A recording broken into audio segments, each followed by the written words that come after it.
and how to find the mysterious Utah monolith using Google Earth. This is the Daily Tech News for Wednesday, November 25th, 2020 in Los Angeles. I'm Tom Merritt. And from Studio Redwood, I'm Sarah Lane. In Salt Lake City, way north of the monolith, I'm Scott Johnson. And I'm the show's producer, Roger Chang. We were talking a little bit about that monolith just now, as well as the mysterious smoker on Sarah's property. If you want to unravel both mysteries, go get that wider show. Good day, Internet. Patreon.com/DTNS. Let's start with a few tech things you should know. The U.S. FCC rejected ZTE's petition to remove its designation as a national security threat. This means that the FCC's Universal Service Fund can't be used to buy equipment and services from ZTE. That fund is used to subsidize building telecommunications infrastructure in underserved areas. Companies are allowed to spend their own money to buy ZTE equipment, however. Analyst Ming-Chi Kuo predicts better than expected demand for the iPhone 12 Pro models, offsetting some weaker than expected demand for the 12 and 12 mini. Kuo also sees evidence that Apple will redesign the form factors. They'll look different for the Apple Watch and MacBooks in the second half of 2021. Kuo also estimates AirPod sales will fall 5 to 10% in the next 6 months, and that the next version of the AirPods will be delayed a little until the April-June quarter. You know, I've had a lot of people say that they like the Mini. I guess they're still in the minority. Square announced that it's buying Credit Karma's tax unit for $50 million in cash. Credit Karma Tax provides a free do-it-yourself tax filing service and will be incorporated into Square's Cash App unit. This follows the Justice Department requiring that Intuit to sell Credit Karma's tax business in order to clear Intuit's purchase of Credit Karma for $7.1 billion. Google is planning a fiber optic connection called Blue Raman from India to Europe that would directly connect Saudi Arabia and Israel for the first time. Oman Telecommunications and Telecom Italia are reportedly helping to finance the route. Google still needs approval from the Saudi government, among other regulatory sign-offs, but it's more likely than ever because the U.S. has brokered some historic recognition of Israel by UAE, Bahrain, and Sudan. And Israel's prime minister apparently met with the Saudi crown prince Sunday, at least according to 2 Saudi government advisors. The Wall Street Journal sources say that Salesforce has been in recent talks to buy Slack Technologies. Slack is currently valued at $17 billion, and this could represent Salesforce's largest acquisition ever, still in talks. All right, let's talk a little more about why you're always picking up your cell phone, Scott. Some scientists did some studies. That's good because I've been wondering what the heck I'm doing. A study of smartphone use by the London School of Economics and Political Science found that 89% of phone interactions were unprompted, while the remaining 11% were because of notifications. So some people just picking up their phone to look at it. 37 participants in the study in the UK, Germany, and France wore cameras to record their phone interactions. Users spent less time on their phone when they were home with other people and the most time when in public transport, trains, that sort of stuff. The study indicates more research is needed about why people interact with their phones and how. That's fascinating. The common sense is that it's all those notifications. You get barraged with your notifications. Just turn off your notifications and it'll reduce your screen time. Apparently not. Yeah, this entire thing mimics my COVID lockdown time. My time from March until now has been marked with these moments of me going, why am I looking at my phone again? What am I doing here? I don't need to be in here, and not because of some notification. I still get those, but it's usually maybe you on Slack, or it's, somebody else, my mom trying to get a hold of me or something like that, and I'll respond to those. But most of the time, it's just me going, the world's weird. I'm kind of tired, and I think TikTok will take my mind off of it. And it's a lot of those interactions. Way more than before March for me. So more study is needed, obviously, but I'm really curious about how this all pans out if they talk to more people around the world. I'm a minimal notification person. In fact, there are lots of apps that will send me a notification every once in a while where I'm like, what? How did I not turn that off in settings already? And I go in and no, you don't need to ping me about this sort of thing. I will come to you if I want to. But I have found, and we've talked about this on the show before, because the whole smartphone, mobile phone, mobile device, anything that is easy on the go is just not something I need all that often. I mean, sure, if I'm at the dog park, I might look at my phone and just make sure I'm not missing anything, but I don't really go anywhere. So when I'm at home, the phone's always near me, and it's what rings, but then, my laptop rings too on FaceTime. I'm using my laptop almost exclusively.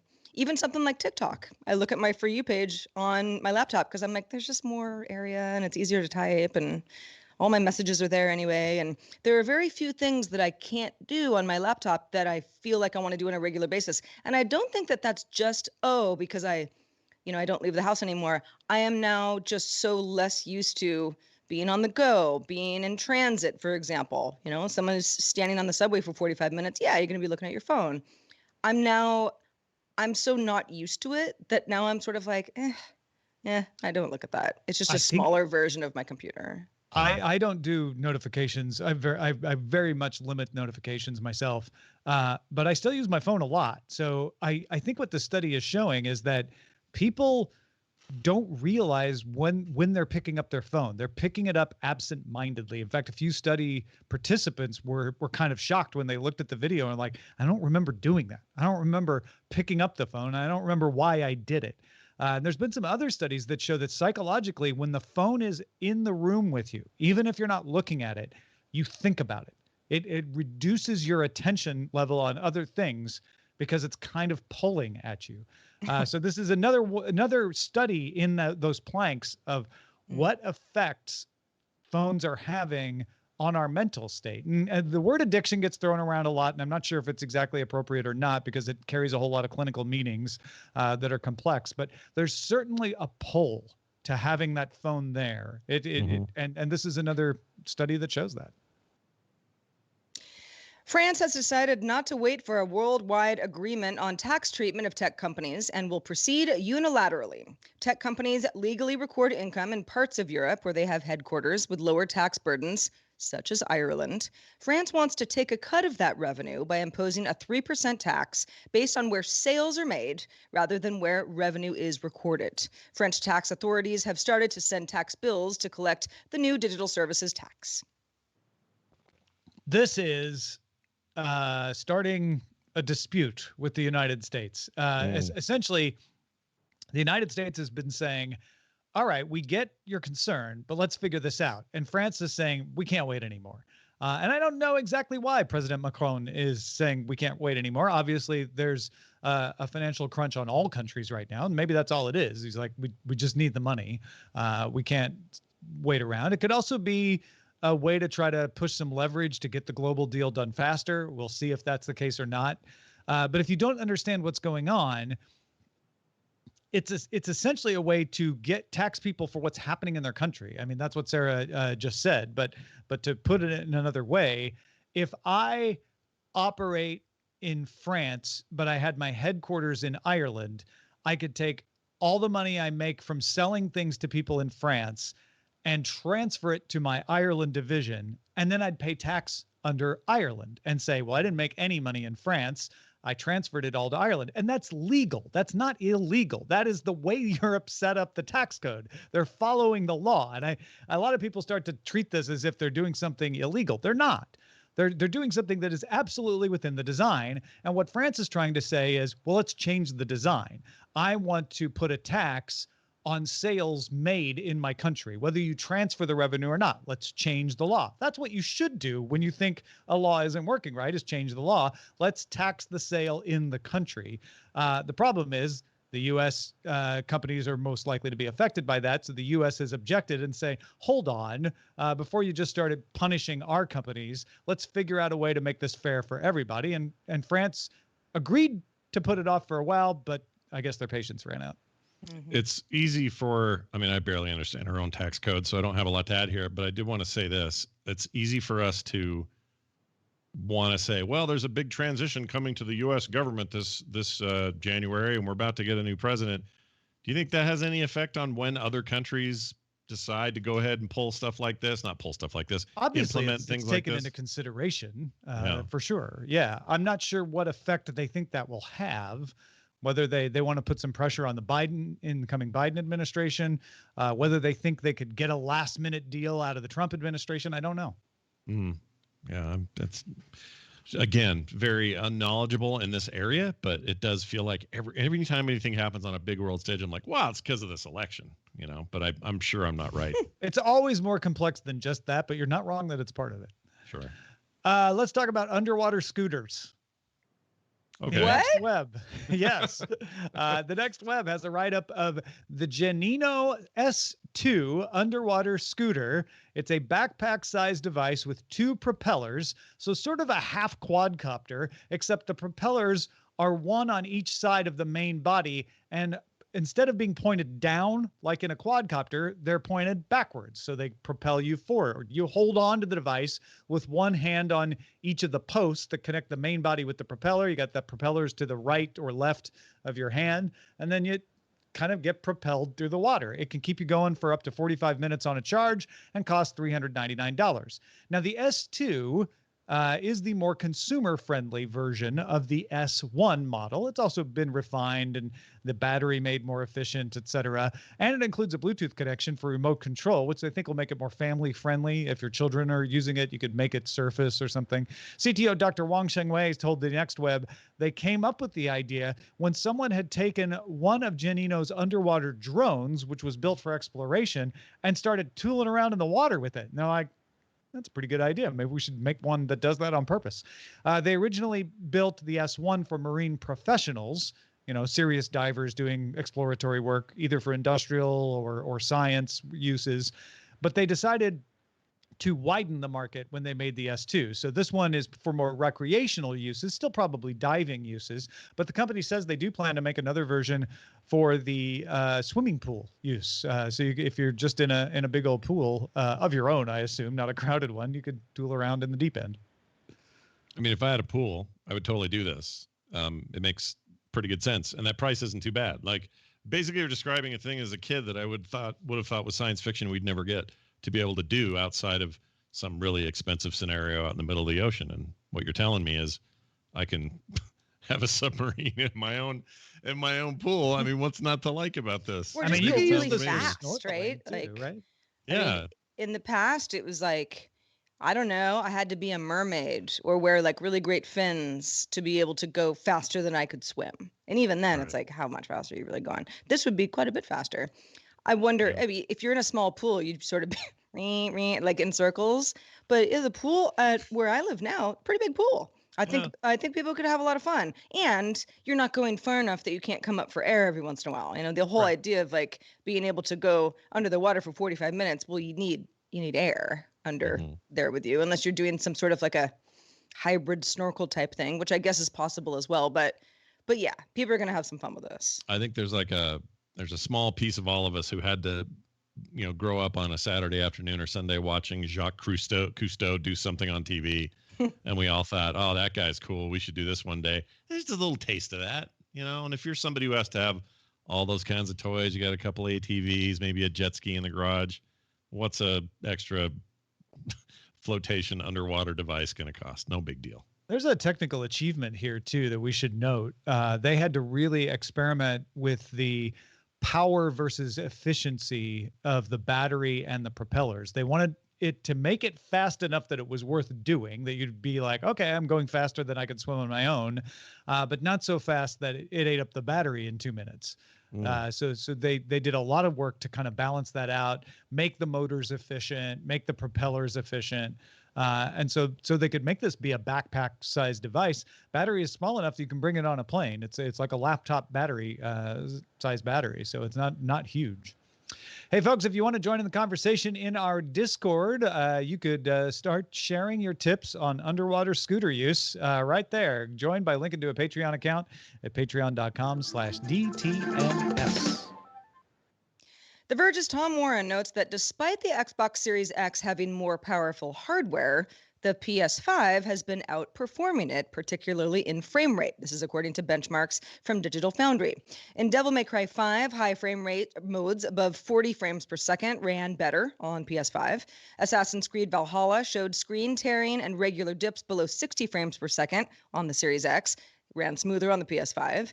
For Call of Duty Black Ops Cold War, the Xbox falls behind in 120 frames per second mode, although it does hold at 60 FPS in some scenes, with ray tracing, where the PS5 fell to 40 FPS. On Dirt 5, the PS5 showed better texture filtering and little higher average resolution overall, and performance mode dipped below 120 frames per second more often on Xbox. Codemaster promised a fix already for this, with indications this is a software problem and therefore a fixable problem. In fact, Digital Foundry editor Richard Ledbetter suspects an API limitation that's on the Xbox side. Microsoft started taking submissions for Series X certification back in June after an update to its game developers kit, and developers had access to PS5 dev kits a lot earlier than that, so that might factor into this a bit. Microsoft also says it's actively working with its partners to identify and resolve the issues to ensure an optimal experience. Well, as you may wonder or guess, I spent a lot of time thinking about what this might mean. So I ended up getting my hands on an Xbox Series X. PlayStation 5s have been a little more elusive, given less stock availability, but also Xboxes are hard to get to, for that matter. And I've had a really impressive experience so far with the Xbox, but the more I've thought about it in light of this news, most of that has been first-party stuff. So really super enhanced versions of Gears 5, for example. I'm not sure I've seen a better-looking video game in my life. It's unbelievably beautiful, performs really well, but it's first-party. Third-party engine, though, in Unreal, which leads me to think this API thing is probably indeed the problem, and thankfully that's a thing that you can fix with software. But this is interesting. Microsoft's come into this generation with all guns blazing and a really strong value proposition for players, and have basically said, look, we've all been asking, when's Netflix for video games coming? Well, we think we have it now. So come pay us $15 a month, have access to all of this stuff, or even just buy your console that way and pay us $25 a month and pay it off over 2 years and pay no interest. And they've got all these ideas to make the experience a more valuable per dollar sort of experience for players.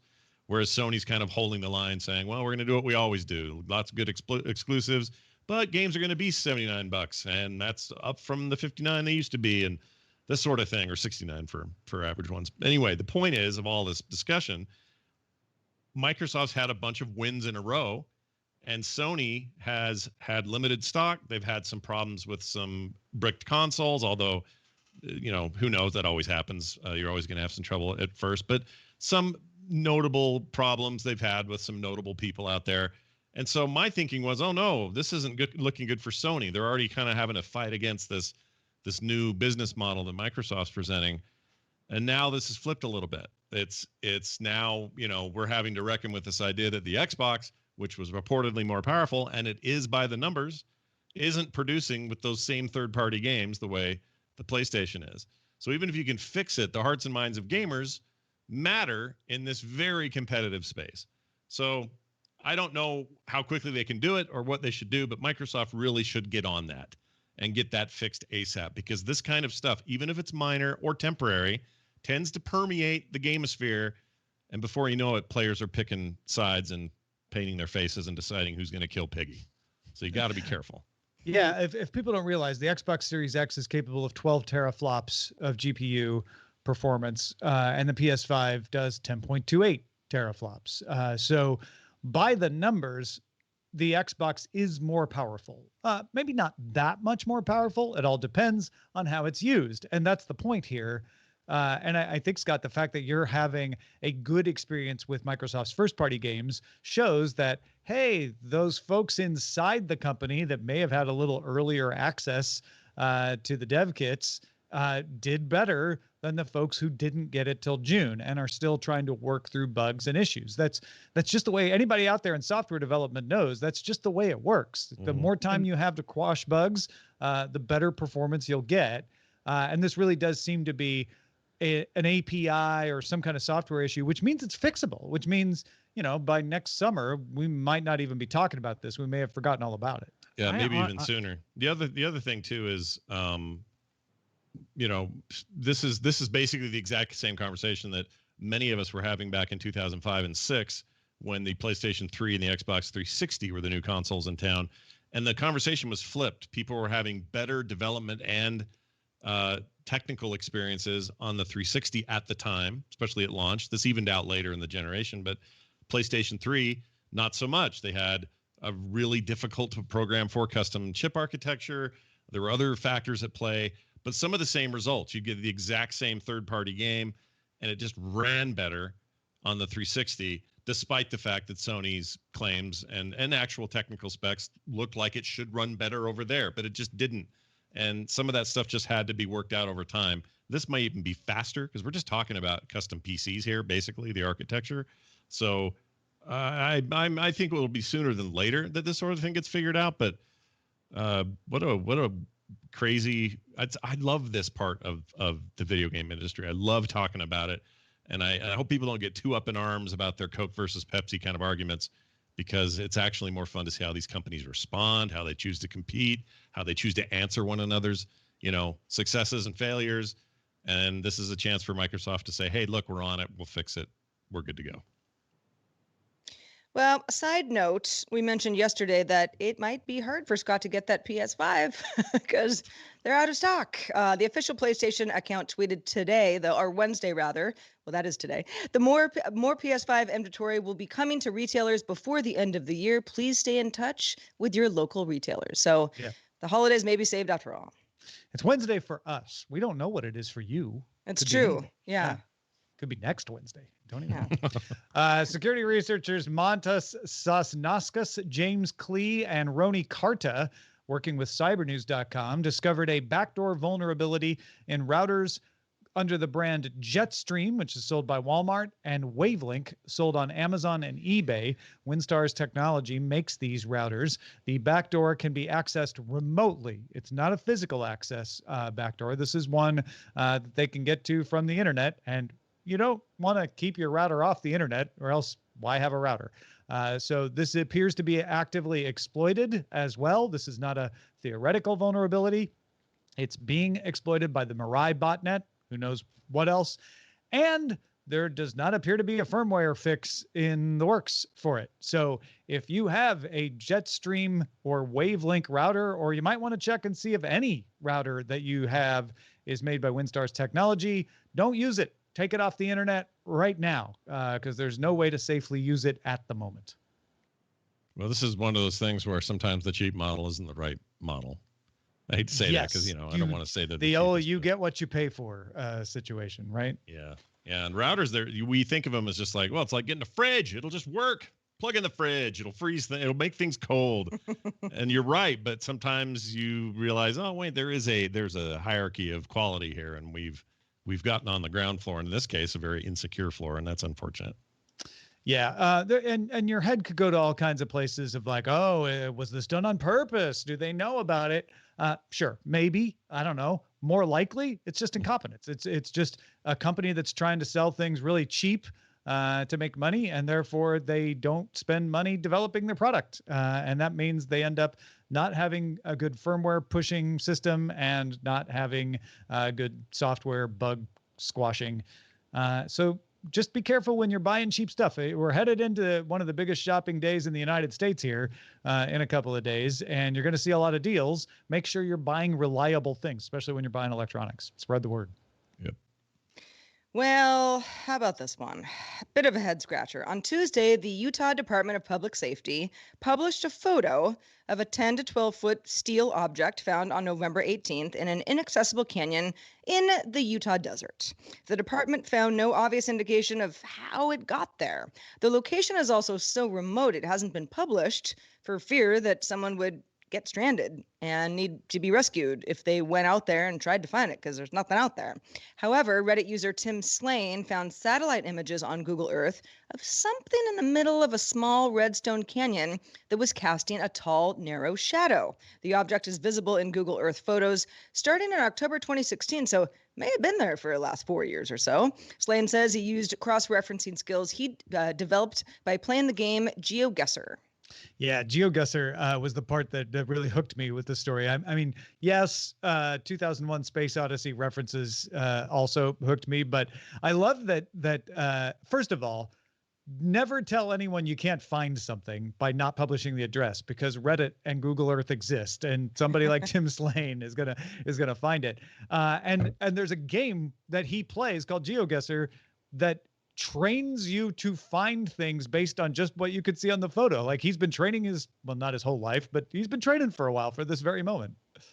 Yeah. As someone who's having this happen in his backyard, well, my state's backyard, it's been a real treat just to be involved and be here and have everybody be excited about a thing that's so weird. And I love it. But don't go down there looking for it. I've been in that place. I've been in that area, and it's awesome. And nature is like a overpowering thing there, and you will get lost and have to eat your own foot. So don't go. Oh gosh. Right. I found yesterday in particular, it was crossing all of my, all my feeds, all my circles were like, what do you think it is? And I was like, okay, call me naive. I haven't been to this particular part of Utah, but if folks going over in a low-lying helicopter were able to see it, then someone could have gone over in a helicopter in order to drop it in the past. Mhm. I mean, It doesn't have to be an alien. You think someone would see a helicopter carrying a big monolith flying out in the desert, but maybe not. And Maybe and you're not. right. If you can get there somehow to see it, there obviously has to be a way to get there and put it there. Even if they drove an all-terrain vehicle out there and just covered up their tracks. I mean, it's very clear from the photos Slane found that in August 2015, there were scrub brush there. And in October 2016, that brush has all been cleared. So yeah, somebody was out there and cleared the brush and set up the monolith and took off, and you're in the middle of nowhere. So it's easy. Can you not to be imagine, noticed. so October 2016, you're like, all right, we did it. Let's see. And the years keep going by and it's like, no one's going to notice it. No Yeah. one's ever going to notice it. And then Yeah. finally, someone's like, wait a second, what's this big metal thing doing out here? Yeah, the long con on this thing is strong, and I have mass respect for whoever pulled it off. But yeah, it's one of those things that unless somebody comes forward and says, yeah, that was me, we'll still be talking about it around here anyway for the next couple of years. I highly suspect that the person or persons, and it probably took more than one, that did this, enjoyed that it hadn't been found. They might even be disappointed. There might have been like the secret pleasure was like, we put this thing out there and nobody knows still. Yeah. So yeah. Maybe they had bets about how long it would take, and someone lost. Yeah. Well, we haven't lost because we get your emails and we read them on the show right now.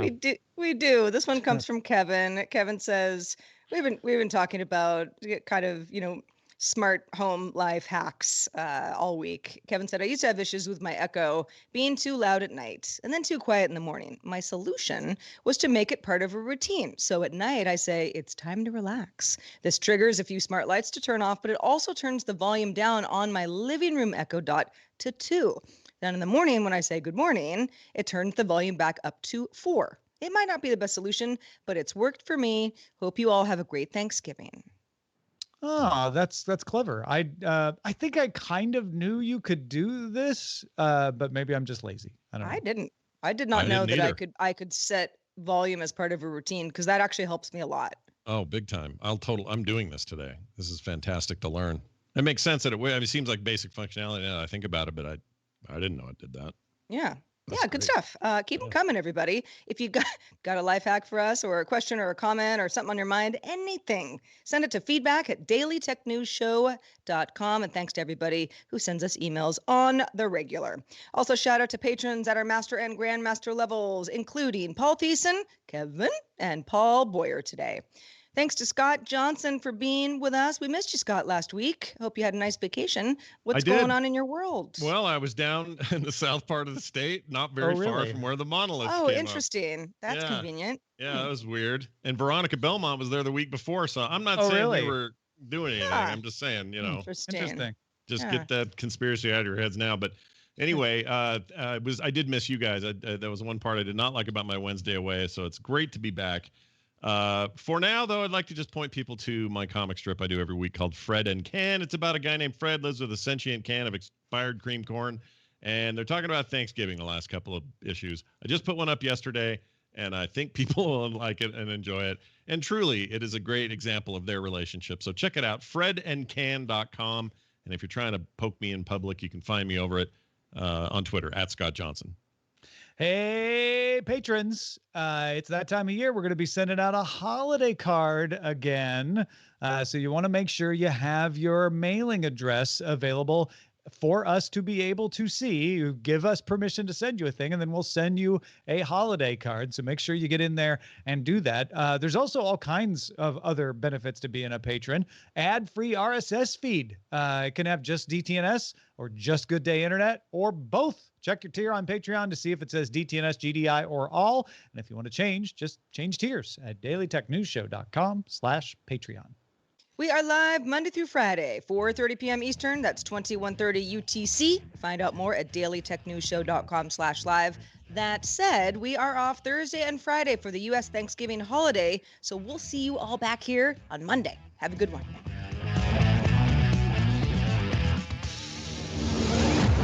This show is part of the Frog Pants Network. Get more at frogpants.com. The Diamond Club hopes you have enjoyed this program.